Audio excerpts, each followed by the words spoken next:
Hi! In front of me is INFINIX Hot 20i, and today I would like to show you how you can use one-handed mode on this device.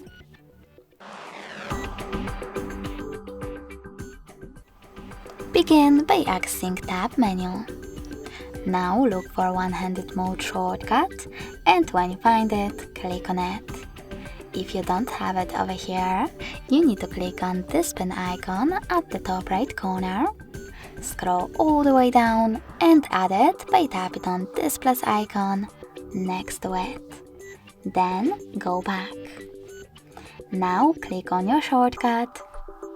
And as you can see, after that, one-handed mode is on. If you wish to change placement of your screen, click on this button. In order to go back from one-handed mode though, click on this X icon instead. Thanks so much for watching. If you enjoyed this video, leave a like, comment and subscribe.